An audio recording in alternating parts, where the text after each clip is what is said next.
یہودی جبریل علیہ السلام کو اپنا دشمن قرار دیا کرتے تھے، اور اس کی تفصیل کئی روایات میں آئی ہے۔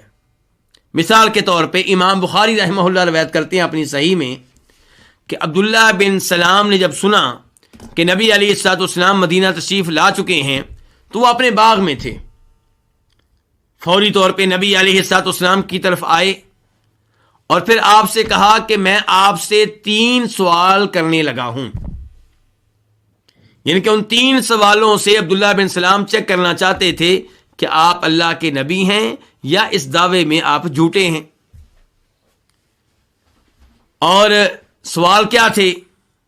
ایک سوال یہ تھا کہ قیامت کی نشانیوں میں سے پہلی نشانی کون سی ہے؟ دوسرا سوال یہ تھا کہ جنتیوں کو جنت میں پہلا کھانا کون سا ملے گا؟ تیسرا سوال یہ تھا کہ بچہ اپنے باپ کی مشابہت کب اختیار کرتا ہے اور ماں کی مشابہت کب اختیار کرتا ہے؟ جب یہ آپ سے سوال کیے گئے تو آپ نے کہا اخبرنی بہن جبریل آنفا، ان 3 سوالوں کا جواب مجھے ابھی جبریل نے بتایا ہے علیہ السلام۔ اس سے ایک تو یہ پتا چلا کہ نبی علیہ الصلوۃ والسلام کے اوپر نازل کردہ حدیثیں بھی اللہ کی طرف سے کیا ہیں؟ وحی ہیں، اور وہ لوگ جو احادیث کا انکار کرتے ہیں وہ انکار کرنے میں جھوٹے ہیں اور غلط راستے کے اوپر ہیں، اور عام مسلمانوں کو، سادہ مسلمانوں کو بھی گمراہ کر رہے ہیں۔ جبکہ احادیث پہ ایمان لانا ایسے ہی ضروری ہے جیسے قرآن پہ ایمان لانا ضروری ہے۔ اور آپ نے کہا تھا الا انی اوتیت الکتاب مثلہ معہ، کہ لوگوں جیسے مجھے قرآن ملا ہے ایسے ہی قرآن جیسی ایک اور چیز ملی ہے، اور وہ کیا ہے؟ آپ کی سنت، آپ کی احادیث۔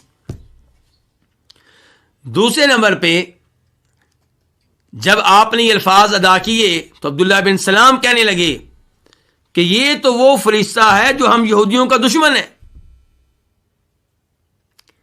تو اس سے کیا پتا چلا کہ یہودی جبریل علیہ السلام کو اپنا کیا سمجھتے تھے؟ دشمن سمجھتے تھے۔ کہتے تھے کہ یہ وہ فرشتہ ہے جو عذاب لے کر نازل ہوتا ہے، اور میکائیل علیہ السلام کے بارے میں کہتے تھے یہ ٹھیک ہیں۔